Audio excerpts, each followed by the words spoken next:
Good morning and welcome to the National Newspaper Publishers Association's Let It Be Known. Nick Cannon has opened up about having 12 children and six different women. He says he shouldn't be the villain and that several of the pregnancies occurred during the pandemic when some of the women complained that their biological clock was ticking. So he sprung into action. Nick the superhero. We will discuss that. Also, an artificial intelligence generated track featuring the notorious B.I.G.'s voice rapping New York State of Mind by Nas landed on social media. Its quality is garnering rave reviews from fans, but it also sparked a debate. Did it represent a violation of the rapper's legacy?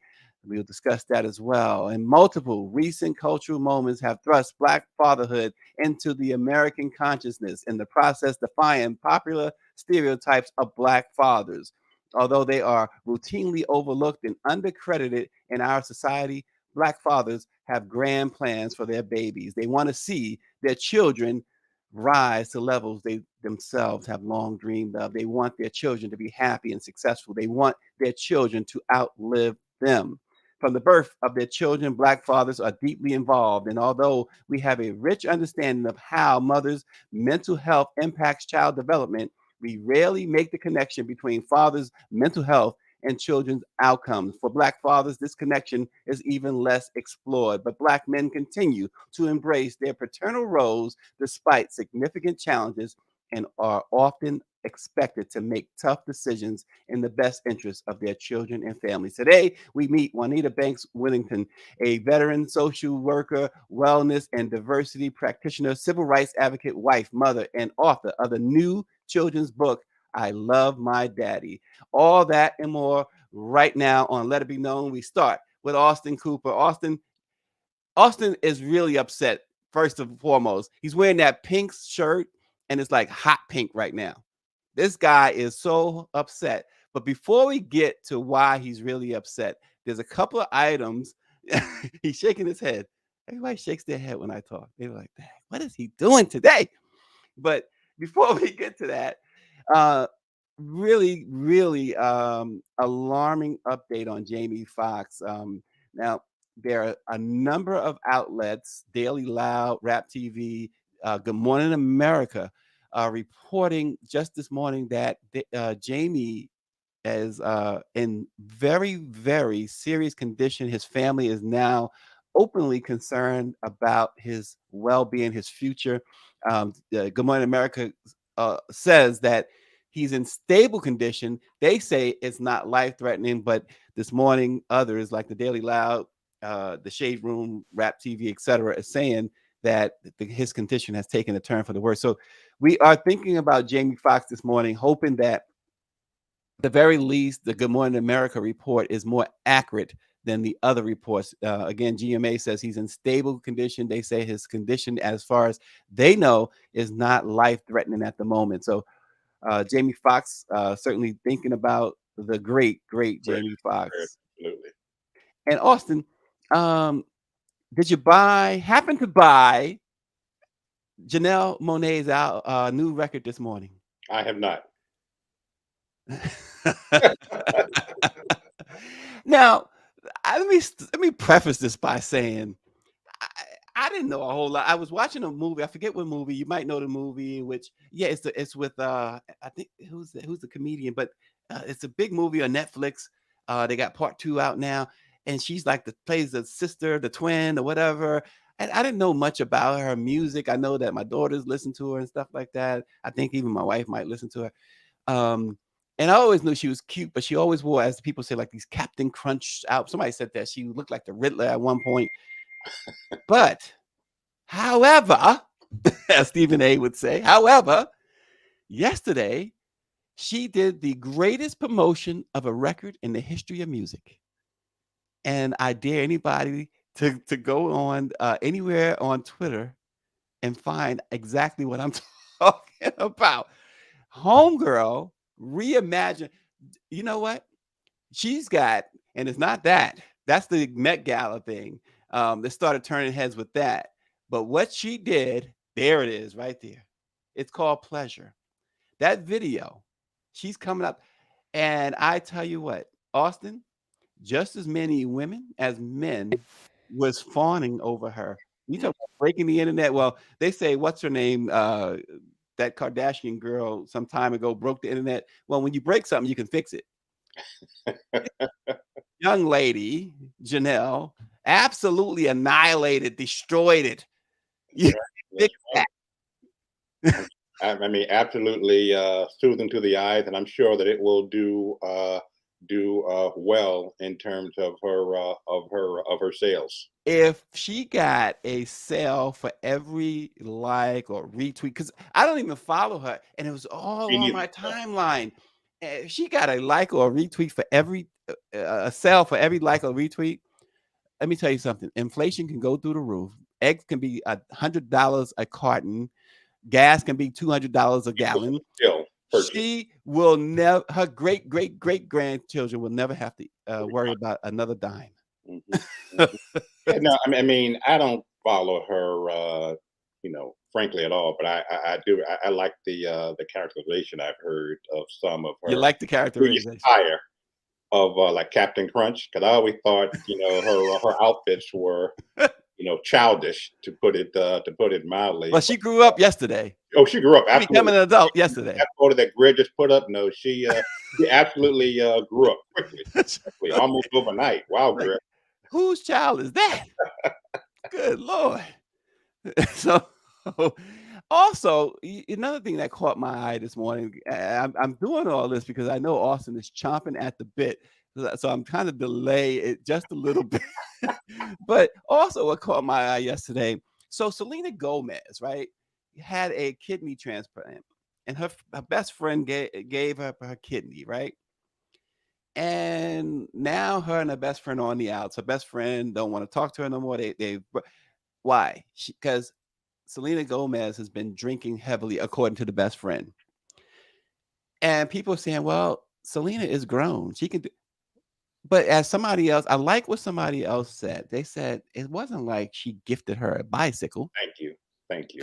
I mean, A vital, you know, body part, not a yes, vital body part, a vital body part. And this is how you thank me. I mean, we were, given two kidneys for a reason, you know, yes, and to lose a kidney, or even with a transplant like this, there has to be some sort of a serious body adjustment for the person who had given this kidney. And she gave this kidney out of love for her friend, trying to be helpful. It can be very hard to mhm. find appropriate, matching Yeah. kidneys. The waiting list, The waiting, like you. exactly. So I give you a vital part of my body to help you And live this a is more what you do. healthy life. Yep, And this is how you want to thank me, yep, by doing some of the very same behavior that may very well have led to her needing a kidney transplant in the first place. exactly, exactly. Oh boy, I tell you. No, no, no. We would not be on speaking terms, and I would significantly be adding to her level of stress each and every day. Yeah, the thing about it, I can't stand someone who you do for and they just don't appreciate it. Hmm. Oh gosh. Anyway, speaking of Babyface, how do you not let Babyface perform? This is what happened at the Prudential Center in New Jersey yesterday. He and Anita Baker co-headlined, or well, Anita Baker is the headliner, technically the headliner, and apparently, it's whatever happened, he came out on stage and said, and his exact statement was, because Miss Baker needs her whole set and won't have time to play her whole set, me and my band unfortunately will not be playing tonight. Of course, it has caused a lot of chatter, a lot of vitriol both ways on social media. Some going after Babyface, but many going after Anita Baker, um, saying the egos or whatever.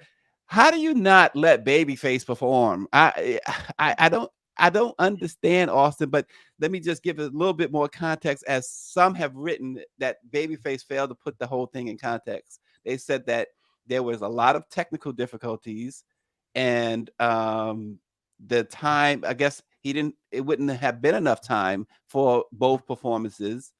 And of course, a lot of people don't realize, these arenas, when you go to these concerts, they have curfews. They have to end the show by a certain time, and we're not talking midnight. Yeah. And So, if you don't. but at the same, if I bought tickets to see Babyface and Anita Baker, I want to see both of them. At least I Exactly. want to see Babyface. And why wasn't, this clearly wasn't the first time they have performed together. Right, Why weren't these types of details ironed out before? right. I mean, now it's just two, egos going up against one another. I think that, and I don't know what all goes on behind the scenes at putting on performances by two large stars like this. Right. But to me, common sense would dictate that these types of details would have been ironed out long before showtime. And were I there last night and had paid tickets to see both, I'd be very Refund. disappointed if I only got to see Anita Baker.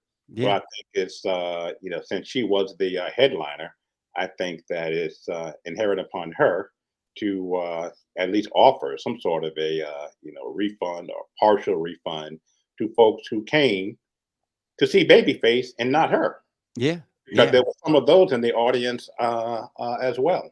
Exactly. Well, I guess Anita Baker felt that Babyface just did not have that whip appeal. So, as we move on, Austin sent us a text last night. He was absolutely beside himself. Austin, take it away. Yeah, um I was on the show a couple of days ago or last week, and we were talking about the upcoming TNN town hall meeting with Donald Trump and town hall rather. And I was going back and forth on whether to watch it. So at about 6 o'clock, I decided I am going to watch it. And as you know, Stacy and Greer, I am a political hack, and I am a lifelong Democrat. But in my line of work, which includes lobbying and advocacy, I have to be bipartisan in my work, especially on the Hill or with governments. And so I decided to watch, and I do, spirit of transparency. As frustrating as it is, I'll watch Fox, from time to time. I'll watch News Nation, I got all in that an one to attempt to yourself. be, up to speed on what is being talked about on both sides in political circles. This last night, and again, I used to do government affairs for CNN in Atlanta 20 years ago, so I have some idea of the culture. I don't recognize this culture Yeah. at CNN. And last night was an absolute crap show Mm. from start to finish. And it was a crap show, a crap. Austin, I'm sorry, was he at all challenged on anything? I mean, how do you challenge crazy? You can't. How do you challenge someone who's absolute nuts? How do you Mhm. challenge someone with facts who, when you present him with facts, simply ignores you and doubles down on lies and craziness? It's not it's an unattainable effort on your part. I think she did try as best as she could, but the it was clearly predominantly Trump supporters who were in the audience. I don't know what the process was for identifying. I was at least hoping that there would be some of the questions that were posed would be from independents or Yeah. just Democrats even want to kind of figure out what's going on. That was not the case. No, He this had he had that audience in the palm of his hand within 15 or 20 seconds, certainly within 30 seconds of walking on stage. I will say this much, I tip my hat to ABC News. Why do I say that? When I got up this morning, I said, let me see how everybody else covered this fiasco. Of course, it's all over CNN's website, it's all over NBC News's website, a CNN program at that, CBS, MSNBC. But I looked at abcnews.com, abcnews.go.com, and it was very but the story wasn't about the town hall. It was about the sexual assault case that Trump was found by a jury to be guilty of. And I said, this is one time where the news media has to take a stand, and Right. ABC was the only one that sort of took a stand, Well, as far as the mainstream is concerned. mhm. Well, to me, CNN took a very deliberate stand Oh by gosh. giving him this free commercial. I don't know how many viewers watched it, but this was a free commercial for Donald Trump and Donald Trump's 2024 presidential run. A It was 70 an minute assault on free. journalism. It was an Mhm. assault on American democracy, Right. and he doubled down, and in some instances tripled down. He offered, he called, and that this man had just been, suffered a penalty by the courts where he has to pay $5 million to Eugene Carroll. Of course, he's going to appeal it. Who knows if he'll ever end up paying? But it was symbolic. A former Yeah. president of the United States who is running for president again has been found guilty of sexual assault of a He's woman. and And he's been last night he doubled down on it. yeah. He called her a whack job when Mm. he got frustrated with the moderator Caitlin. I'm drawing a blank on her last name. When he got frustrated with her, he called her nasty. Remember what he did when he got frustrated when Hillary Clinton during the Yep. 2016 campaign was questioning him? He also called her nasty. Yep. This is how this guy verbally, mentally, and physically abuses women. Yeah, he's the front runner for president in the Republican side. He's like, as you said, he's a jury found him guilty of sexual assault. He's criminally indicted. He's the only president to be twice impeached, and yet he's the front runner. This is the state of U.S. politics. Real quick, we got to talk about this before we bring in our special guest. Nick Cannon has opened up about, and this is probably a good segue into our special guest, but has opened up about the kids, because that's what everyone knows about Nick Cannon. He's fathered 12 kids, 5 of whom are less than 1 years old, with 6 different women. This was never his plan, he says. He says that he comes from a big family and he always imagined that he'd create the same for himself, but he's not trying to establish a clan or lead a cult. His problem, he says, is that he's a hopeless romantic. The butterflies, the first kiss, the ego boost, he says. And when the rush subsides, he wants another hit. He says he's a people pleaser. So during the pandemic, when a number of his lovers began to express anxiety about their biological clocks, he obliged. He says a lot of them are in the same age group, and I just wanted to give them what they desired. He says, I kept saying I can handle it. And that's how he ended up with a nursery in his office building. It's a neon lit room with tumbling mats, a ball pit, and toy instruments. He says, I make $100 million a year. He can afford it, but he also noted too, that he um, doesn't have the time to spend the type of quality time with each of those kids. And that is one thing he does lament.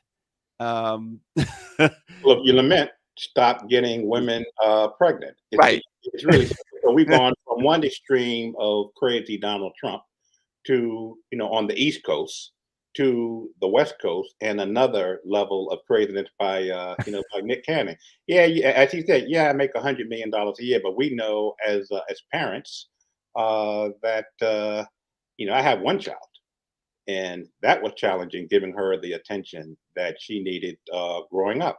Even with your And $100 to million. have 11, I mean, how are you there emotionally, psychologically? Yeah, you're there financially, Right. but that's not all it takes in raising a well-rounded child to become a good person in society. Well, yeah, you can read more about Nick Cannon's, I guess, his ode to Nick Cannon and ode to the children. He gave an exclusive interview to the magazine of the LA Times. You can check that out. I just found it to be very interesting. Um, and it segues because, they talk about black fathers. And one of the things Nick Cannon did talk about was he didn't want to be the stereotypical black father. Well, Nick, excuse me, fake news. Hello, wake up call.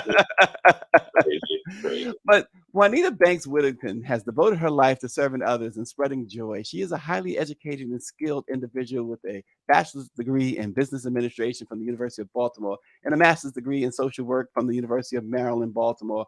She's the author of the new book, I Love My Daddy, a heartwarming children's book about the special bond between a little girl and her father. We welcome Juanita Banks-Whittington to Let It Be Known. Good morning. Now, if you come off mute, you would sound better.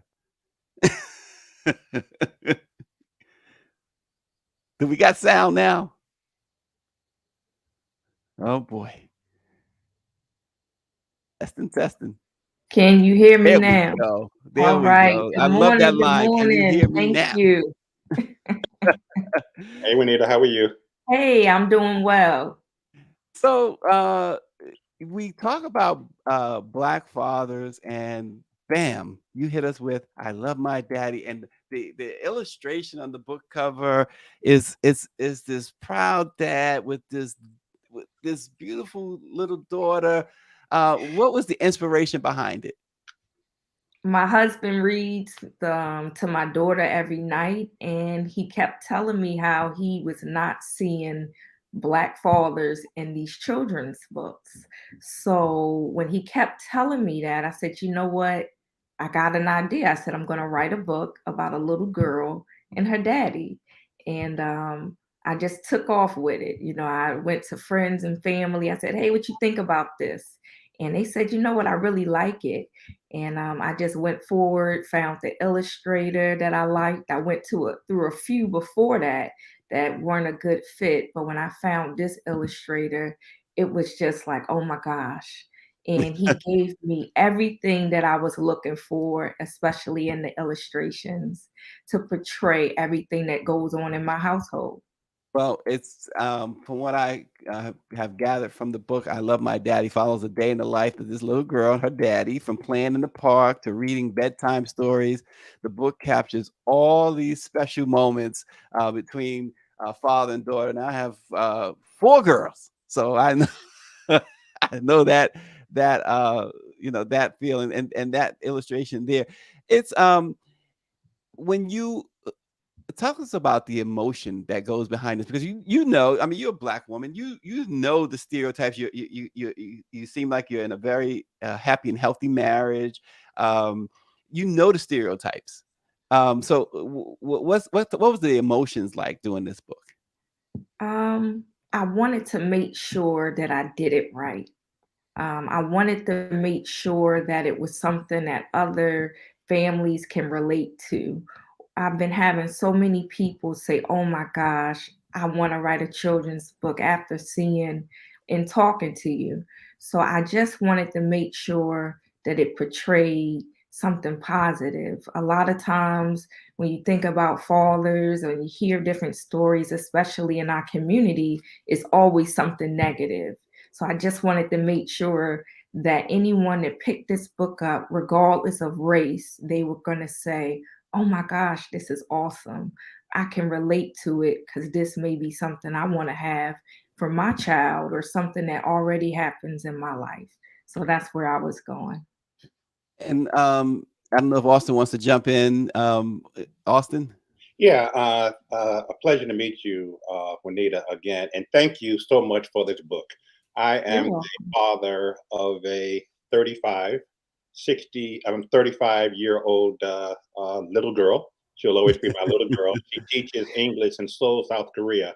But I have to tell you, Juanita, I want to buy two copies of your book, one for me Thank to you. read and one to send to my daughter, Ashley, over in Seoul. And just wanted to add, you mentioned, I heard you back show before the show began, mentioned that your dear husband is a member of a fraternity, and I just want to let you know that I hope he's in the right fraternity. But No, no, no. One of his friends was a member of okay, fraternity. okay. No, but thank you for this book, and thank you for what you are doing. This is a great effort and labor of love, clearly. and Thank you so much. It means a lot. and you mentioned too, and before I ask that, Austin talked about buying the book. Tell everybody right now how they can buy the book. You can purchase the book on Amazon. It's called I Love My Daddy. It's under Juanita Banks-Whittington. Excellent. And so it's mentioned too that it's a great tool. You talked about for all races, and so it mentions that as a teaching, a great teaching tool for teaching children about diversity and how families can come in all shapes and sizes. And talk about that a little bit. And with your background as a social worker too, how much did that play into the book as well? I don't think that it played a lot in it, but I just feel like for me, it was more so what I saw around me. That's where I was going for that lens. I kept seeing um, and hearing from my husband, I'm not seeing black fathers. It's the grandmother, it's the mom in all of these books. But where is the dad? The dad wasn't there. So I wanted something that was just focused on that dad and his child. So I'm not going to say my social work played a big part. Right now, I am focused more on diversity and inclusion. So when I did this book, I wanted to make sure that it portrayed that because that's the big buzzword now, diversity and being able to show that in, everyday life. And you mentioned something. You and I had a conversation pre-show about meeting your dad for the first time. Talk about that. I'm 37. I met my father when I was 19 years old. I remember growing up, I would receive letters from him because he was always in prison. And I was 19. I met him and I didn't like who he really was. And, I tried to get a relationship, but right now I don't have a relationship with him and I'm okay with that. But I knew growing up that I wanted to make sure that when I had my own children, that they had their father, even if they may not be, if we're not together, but I wanted to make sure I picked someone who was going to be a great father, a great role model for my children. And right now, I'm married. I love my husband. I love my family. I appreciate all of the support that I receive from everyone. Like right now, he's getting my daughter ready for daycare, right? And he's listening in. So just being that help, I hear so many people say, man, your husband helped you get her together for, in the mornings. He reads to her at night. You're not the one doing all of that. No, Yeah. we're more like a team. And I really, really appreciate him for doing that for her and for me, because you don't really hear that a lot. And those were just the different things that I wanted to make sure when I had my own family, I was able to instill. Because just because I didn't receive it growing up, I knew what I wanted. So I know that I want her to have certain things. Right. And you mentioned too, again, you're meeting your father at 19 and not liking who he was. There's a couple of things you mentioned there I want to ask you about right quick. One is uh, when you say you didn't like who he was and or is, um, what was it about him as a 19-year-old that you just could not accept? It was just so my Or is that too father. personal? No, no, no, you're fine. So my father growing up for me, he was, in that generation, between drugs and selling drugs and being a criminal in general, just stealing and being a user of people, I felt like I saw that. Hmm. I'm growing up, I'm getting letters, and I'm intrigued of who he is. But then when I saw him in person, I was like, this person is not this fatherly individual that I would even like, even Yeah. though I tried over years, from 19 to up until probably a year or two ago, I tried to have a relationship with him, but he just always showed this user personality of, hey, how you doing? Oh, can I get some money? Or hey, what's going on with you? Not, hey, how's my first grandchild doing? Or hey, how are you doing? It was just always about him. Mhm. And I knew that I didn't want that to be what I show my child. So You know, how do you show your child? How do you first of all, how do you pick? You say you didn't want that for your husband as a person you're with. You wanted somebody who's going to be a good father. How does a woman determine if this man even has the potential to be a good father? listen to what, when you meet people, you have to listen to what they say. If they tell you from the beginning, I do this, or I'm into these things, you cannot change who someone is. And I believe us as women, we try to mold and change a person. Now they will change in certain ways, but they're not going to change because that's who they are. So I just feel like you have to really, really listen to what people are saying, because they are bringing their authentic self to you, but you're not listening because you may have an agenda of, well, I'm going to make him do this and I'm going to mold him and I'm going to do all of these things when you really can't. So Yeah. for women, just listen to what these men are telling you. They may say, oh, I like to be out in the streets, and oh, I like these things. They're telling telling you. telling sign. If they tell you, I don't want kids, they're being honest with you. That may not change. Yeah. So I just feel like we as women have to listen, and we need to be more in tune with ourselves and okay with, you know what? Yes, he looks good and on paper, but that's not who is for me. And Yeah. they just have to get to know people. So when they tell you who they are, believe them the first time, right? First time. Yes, Exactly. yes, Wow. yes. So, finally, before we let you go, so I love my daddy is the name of the book. There's a lot of talk about an action on so-called critical race theory. They're not letting black Mhm. authors in certain places, and um, this book, as you mentioned, it does teach diversity lessons. How is there a strategy to overcome that? It's a children's book, for God's sake, right? But you Mhm. still have that obstacle. What do you see? How might you be able to overcome that? Um, Honestly, I've been trying to network with other Black authors, and I'm in other author groups, and just networking and seeing what your niche is. So if you're trying to promote something different within your books or whatever you're trying to do, you just have to do the research.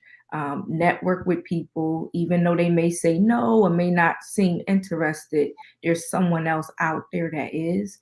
I've been having so many people that I don't even know, like, oh my gosh, this book will be great for my program at my school, or hey, this book will be awesome for my nieces and nephews. So you never know. People are always looking for something that looks like them. Yeah. Just because when you think of the standard books, it's about animals and Caucasian characters. So even just having one book that shows an African American, a Indian, a Spanish little girl, boy, right there, that's just stepping it up for others to say, you know what, I always wanted that. So now I'm going to push forward to look for more books that look like me. Wow. Well, there you have it. Juanita Big, that's beautiful. Banks-Whittington. I love my daddy is the name of the book. Is on Amazon. Um, get it today. Don't wait. Don't wait. Get it today. Share Yes, it with. nine. Austin said he's going to share it with his baby girl in South Korea. Correct. So there you Yes, have it. thank you, thank you. Please leave reviews on my Amazon. I am on social media as well. It is Neha Cares LLC, Nehi Cares CARES LLC. I'm on Facebook. LinkedIn, and Instagram. And Greer says, thank you for speaking power into Black fathers. Thank you for having me today. And I would love for any Black fathers that have any little girls to reach out to me. I would love to sign your book if that's something that you would love. I'm in the Maryland area. If anyone is here, I can meet up with you. Just let me know. Reach out to me on social media. Like I said, Neha Cares LLC, and my email is nehacares@gmail.com. Dr. Nicole says she has hers already, and she says it's great for dads and daughters of all ages. And Power 96 says he doesn't have an Amazon account. Where else can he buy the book? Don't have a book. You know what? Reach out to me, nehacares@gmail.com, and I'll send you a copy. Power 96 and Power 96, send her a check back, okay? No freebies. And Stacey, if I may, Juanita, have you decided yet on what the title of your next book will be? She has. You know what? I'm not sure what the title is going to be, but I have two books in mind that I'm going to have. So everyone who are fathers with little boys, they keep asking me for a book with a little boy and a father. So that's probably going to be the next one. Look at that. And then my daughter Ziri, that's her name, by the way. And you will see a picture of her in my book. But she loves to play instruments. So I'm thinking about writing a book about her playing instruments. So that's my other book. Very nice. So that's an exclusive because nobody knows all of that. Well, Power 96 says he's not going to send you a check. He sends cash only. He keeps his money under the mattress. He doesn't deal with banks. He did tell us that. Listen, that's fine. Just reach out to me and we can work something out so that you can get a copy. I also can email you a digital copy. There we go. She's ready. So thank you so much. This book, everybody buy the book. I Love My Daddy. Check it out on Amazon and check it out on her website as well. Thank you so much for joining us this morning. We Thank you. appreciate it. Bye-bye. Austin, Man, that was such a cool interview. yeah, it was extremely cool.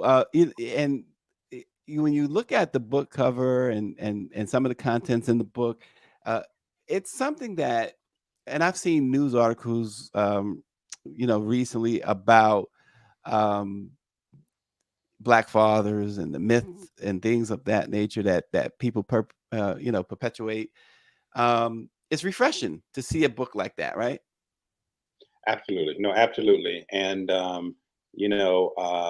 my Ashley's mom and I split when she was 3. We were living in New York. So we had, we shared custody of Ashley for the next few years. And it was just important, my dad was in my life.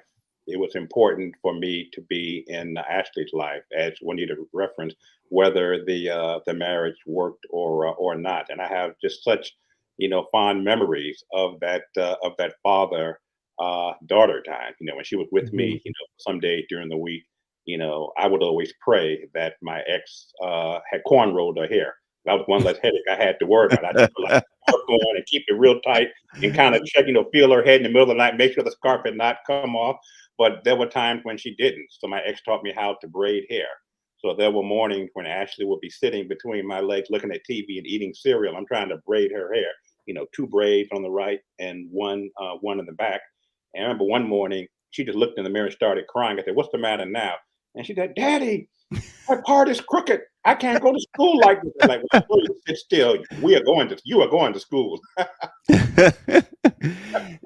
It's and that's so interesting too. So a father and his daughter, and this is again her book, I Love My Daddy. That's really it highlights the relationship between That's father. relationship between It's a very and father. It's just different, and it is so so special. Just like relationships between sons and their fathers. But two very different. Daughters have a relationship with their mom that is very special. That is very unique. But they also have a very special relationship, as Juanita points out in with this book, with their fathers. Yeah. And so a lot of people think about sons and mothers and daughters and fathers. Why is it that? I mean, I think I know the answer only because of my experience. Because Oh, you just as a father, you want to you really want to make sure that daughter, even more so than the son, because you want your son to be tough. That's just, historically. and you But hit it right on the head. Yeah, yeah, and the daughter you want protected. exactly, exactly. And that's just the way the way it is. Early on, Ashley knew that I was the weak one between her mother and and me. So we had to, my ex and I had to come up with a plan where, we're going to be united on this front because children, even at a young age, can be very manipulative. And if my ex told her no, and she got on my lap and started, rubbing my face, and then I love you, daddy. I was That was it. that was it. That was it. Game over. Oh, Listen, I know the feeling. I mean, look, even my oldest, who is married with her own daughter, and she lives in Las Vegas. Even now, it's like if and she doesn't do this at all often, but if she will call, if I even get the sense that she needs something, or if she says in any way, it's like you move mountains just to make sure right. that she had I do. Absolutely, absolutely. No, So no. Ashley and I, of course, she's been in soul teaching for the last 8 years. So we talk on the phone, but we also FaceTime. And I know my child, and I can look in her eyes and sense, even on FaceTime, when something is wrong. So we have some very deep conversations. let me ask you a question. So earlier in the show, we were talking about Janelle Monet coming out of that water. Um, and so men, we salivate over women, right? But That's someone's daughter. yeah. That's someone's Th sister. and that's what so I don't when you really think about that, it gets, like, deep, right? Absolutely. No, and that is when when men look at women, and obviously we'll have our first reaction. But then, when you think about it, for I would like to say most of us, we quickly come back to reality Mm, and being real men, and not just looking at women as objects. right. And why is it that black men, black fathers have been portrayed so much in a negative light, by mainstream? Institutional, see what Greer wrote. Institutional, She's being a institutional menace. racism. No, institutional racism. And let's keep in mind that a lot of societal programs that are designed to help families. A mother with children can get more money if the father is not around. Yeah, yeah, Then remember that she movie gets more. Claudine? Exactly. So I think it's a large part of institutional racism. To say and it imply, which is not true. For example, listening to the media, you would think that most people on welfare are black. Not Right. true. Most people on Does welfare it are bother you white, that he keeps and you talking have ma- 2020, and you not have many 2024? I'll ask you first. This is Jonathan Leslie. He's 40. many whites who are absent fathers. I'm sure at a greater rate, but you Yeah. don't hear about that.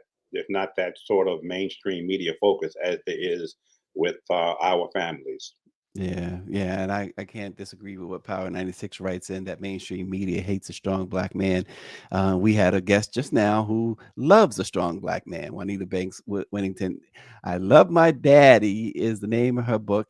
But Austin, I want to And, go. we also have to give kudos to her husband. I mean, Yes, what a great example. brother to do what he is doing. Yeah, And reading to the child every night. She says that they're kudos. like they're really partners. Mm-hmm. And that's something that you talk about mainstream media. You TV shows, they don't want you to see that. That was what was so great. Not that we're gonna go down this road, y'all, but that was what was so great about the Cosby Show. That Absolutely. we finally saw a capable husband, a capable wife, a capable father, capable mother, and capable children doing, you know, they were pretty upper middle class. They were striving and wanted the best for their kids.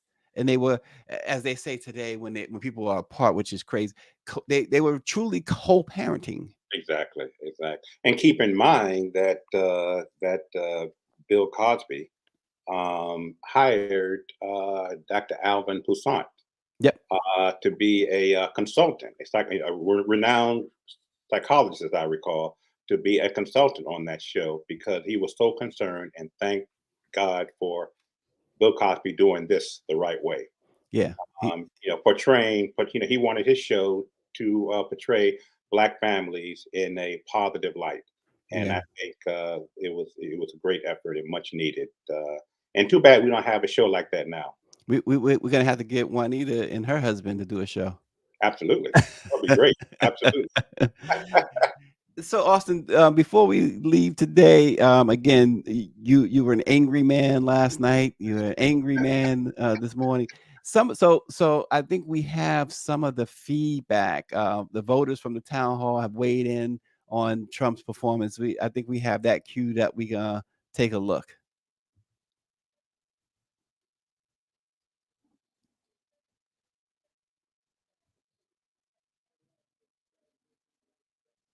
They look angry. I know. I guess we don't have the audio. About 2020 and not 2024. I'll ask you first. This is Jonathan Leslie. He's 40, Republican, voted for Trump twice. How do you feel about those lies? So I feel like part of it's also the media narrative, as you guys asked him the first question at the town hall about the 2020 election, rather than current stuff. So don't you think he could say it's time for me to start talking about 2024, not lies that aren't true? Couldn't the media ask him a question about 2024? Well, there were questions, but you're right. That was the first thing, but that's something that was on our mind. Okay, he's That's why simple. I was asked first. Mike McLaughlin, he's 21. He is undeclared, which is what you do in New Hampshire if you want to be independent. But he voted for Trump in 2020. Mike, same thing to you. What do you feel about Trump continuing to talk about those mistruths from 2020? Personally, I'm getting tired of hearing about it. I'm very much more so interested in the problems that we face now, and I would prefer to hear him discuss the present issues more so than going to the past. 65-year-old Stephen Farnsworth, Republican, voted for Trump twice. Your opinion about that? Well, I think that he's committed to it. That's what he feels. That's what he thinks. Well, do you And think he he's not thinks that, or do you think No, he just keeps saying it to try to will it for people like you to believe No, it? I think he actually thinks it. You do? No, he may. Even though he keeps losing in the courts over and over again. He does say what's on his mind. Okay. Do you think so? That it was a rigged election? I'll abstain. You'll abstain. Okay. All right. The next person on our list, 64-year-old, and you don't mind me saying your age, Cindy Owning, do you? Not at all. You said it. Joking about that. For at least before. one more month. Yeah, she's a Republican. She didn't vote in the past two presidential elections. How come you didn't vote? A, and B, what do you feel about the continuation of these lies about 2020? You know, I don't know what's a lie anymore, but I think there needs to be a new narrative. And what's the new narrative? Current situations that are, involving all of us. Current situations. But when you say you don't know what's a lie is a lie. I mean, all these courts have said that one of the stuffed ballot things he's talking about was in Fulton County, Georgia.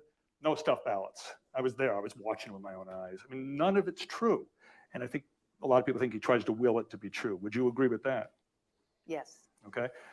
In that corner right there, that's Noel Licata. He's 18. First election coming up. He's currently undeclared, but leaning Republican. What do you feel about him still talking about 2020 and these things? I don't think anybody wants to hear about 2020 at this point. Everybody wants to hear about 2024, the future, and what comes after that. And he did not talk enough about that tonight. Alyssa Malloy. Alyssa's 37. She's a registered Republican, voted for Trump twice.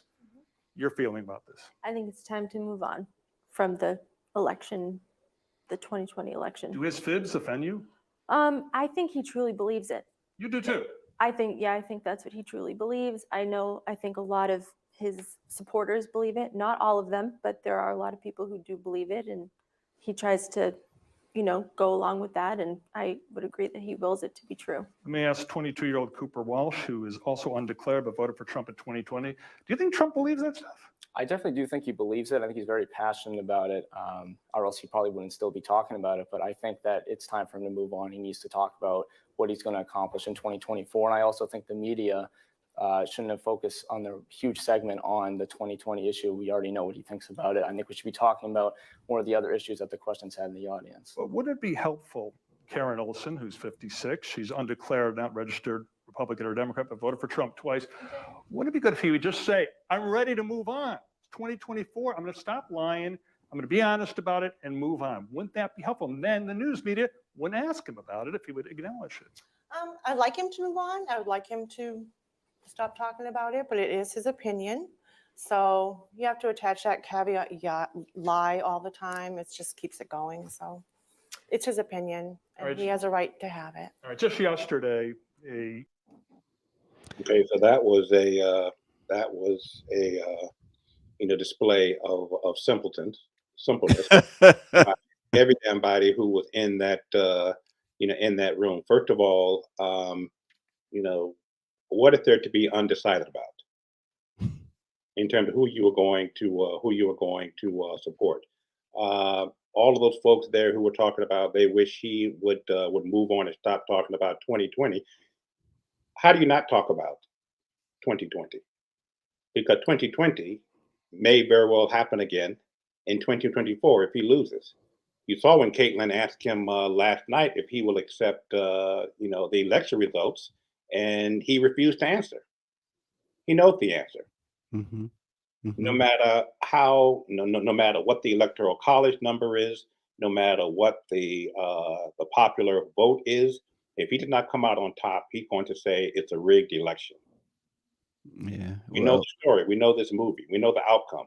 Well, we don't know the outcome, but we know the cast of characters, and he's the lead character, and we know his thinking, and he's not going to change. And he doubled down last night. Yeah, and the fact that, well, do you think? Let me ask that question. Do you think the CNN was trying to show his supporters that he has not changed? I don't think they needed to show his supporters they've not changed. I'm not a supporter, and he's not changed. I don't think that this last night in any way added anything positive to the political debate as we move into 2024. Yeah, the lingering question for me is, how do you continue to give a declared candidate this type of airtime? What about the other candidates? Exactly, including President Biden. Yeah, it's what happened in 2016. Yep. He got Trump, that is, got all of the airtime, and that was in part because the networks did not. They saw him as they saw him as a ratings win, but also they didn't see him as a threat to the to getting the nomination. And then when the primaries rolled around and he started winning primaries, that's when CNN, MSNBC, that's when that gave birth to the fake news era. And how did it give birth to the fake news era as far as Trump was concerned? They turned on Trump. They realized it was us who created that the Frankenstein thing, right? They created it. And it was too late. The cat was out of the bag. It was too late. And they started attacking him. And so then he was able to say fake news. Because guess what? If you recall, some of the reporting was exactly that. And they had to retract because they was overly aggressive, trying to make up for the mistake that they had previously made. It was poor journalism on CNN's part, on MSNBC's part. It was extremely poor journalism. The New York Times, they all were complicit in Trump 2016? Yeah, I mean, again, it just I think that it was last night. What CNN did was a stain on democracy, a stain on journalism, and I don't see any positive out of this at all. I watched last night, as you have referenced, and he did not say anything that I did not know he was already going to going to say. But I wanted to watch and to see for myself just how crazy he can be. Also, did he lose? Do you think he lost any voters last night? No, no, I Did don't he think. gain? I think he might very well have gained some voters last night, and that's the thing with. I mean, look at some of these people who who Greer just had on in the focus group afterwards. The young kid, I think, what, 22, 23 years old, who voted for Trump last time, as I recall, but is undecided. What's there to be undecided about? When it comes to Donald Trump, I could see being undecided about Governor Sununu out of New Hampshire if he runs, or former Governor Kasich out of Ohio if he runs, Mhm. or any other Republicans who decide to seek the. I mean, I could see this early out being undecided about who I'm going to support. But when it comes to Trump, such a divisive figure, what is there to be undecided about? Pence is running, Thank you, and thank you. that was the thing that you mentioned too that came out last night too. Real quick, this whole idea of hang Mike Pence. What did Trump say about that last night? He said that Mike Pence was never in any danger on January 6th, and what Mike Pence did was wrong. Mm. And he hammered home his belief that that Mike Pence, could have done not done what he did that day, and that he alone could have changed the outcome of that certification process. Mm. He doubled down. He doubled down. So all those guys they had the noose, they had the thing, what you call that, the gallows rigged up and everything. They would, if they would have gotten a hold of Mike Pence, according to Trump, nothing would have happened. Yep, that's correct. That's incredible. And so Trump has it's a big win for him last night, right? I think so. I think so. I mean, I certainly don't see how what CNN gained. I think I saw where the president or the president campaign issued a tweet, last night saying that is this what you want for another 4 years? Mm. Oh, so they did the They did. White House since The wow. Biden campaign did issue a statement, a one sentence tweet, as I recall, Oh, that again, is this what you want for the next 4 years? how about But again, folks already know who Donald Trump is. right? So yeah, it's just going to be more of the same. Well, it should President Biden respond to this? Should any of the candidates respond to this? I think it's incumbent upon the Republican leadership and other announced candidates to respond. I don't think it's incumbent upon Biden to respond to this, to this craziness. Wow.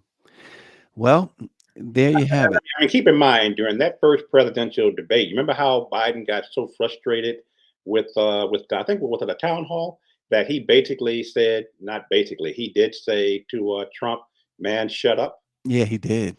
man, That was one of the highlights. man, will you shut up?" And Yeah, guess what happened? Trump shut up. yeah, yeah. Because nobody ever Ever, confronts him ever. or stands up to him. No, no, no. Particularly no one in public that I'm aware of has ever Right. spoken on live television, spoken to a sitting, not former, sitting president of the United States. Yeah. But candidate Joe Biden did. Yeah, and real quick, along the same lines, Timothy Williams, she's asking, no Santos talk this morning. George Santos, Representative Santos, was arraigned yesterday on 13 federal counts. He says he says it's a witch hunt. He's trying to mimic Trump. Santos is going to learn quickly that A, he's no Donald Trump, Exactly. and B, that he does not, although the speaker backs him, McCarthy, he does not have that type of support. And certainly, one of the things that has worked well for Donald Trump is that there's palpable fear in the Republican Party of Donald Trump. There's absolutely no fear of in any party for George Santos. Yeah, I George mean, Santos is going to prison. Yep. And if he doesn't go to prison before November of 2024, he's already announced his intent to run for re-election. He's Yeah. definitely going to lose. I mean, Well, the yeah, whole that Republican Party has turned on him.